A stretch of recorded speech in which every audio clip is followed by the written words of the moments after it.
we grabbed what at that point was the youngest designer I had in the team, Ian Hatch. He's now 26 years old. And we said, design an interior for yourself. Because when you look at the interior, you see a lot of youthful appointments, different solutions that we wouldn't have come up with otherwise. So it's all about providing something fresh, something young for the Jeep brand. We always try to keep the interior slim looking and wide looking because it's a compact car. So we had to come up with different solutions to maintain those proportions. So when you look at the air conditioning outlets, we created this pod, and it was dubbed ET at one point, or Wall-E.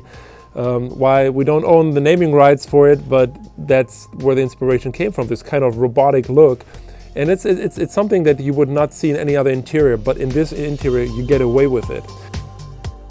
We applied this kind of form language all over the interior, and we have some really cool details, and really even highlight them with anodized paint, which looks fantastic in the environment. So there's a lot of little quirky designs that you couldn't have done in a Grand Cherokee, but in a vehicle like this you get away with. When you drive a Jeep, it's about functionality.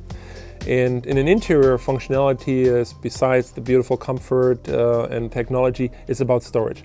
So what we've done is we put to use, for example, some really exquisite technology, like in the center console between the seats. We're using electronic park brake. Now that's a technology that's not cheap, and you usually find that in much more premium vehicles.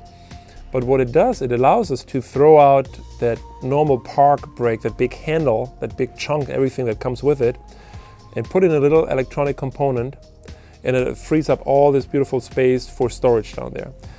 Same underneath the armrest, of course, but what we also did is we made the armrest movable, because again, we have different customers, you know, small to tall to me, and we have the movable armrest, but again, accessible storage underneath.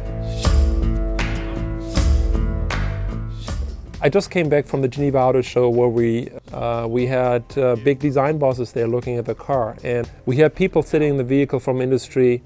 Design bosses said, "This is a concept car, isn't it?" And we said, "No, this is production." So I'm trying to use other people's feedback, because I'm very emotional about the car, our team is very emotional about the car, but rather than hearing it from me, I'm giving you some of those quotes that we heard at this show, and I think speak for themselves.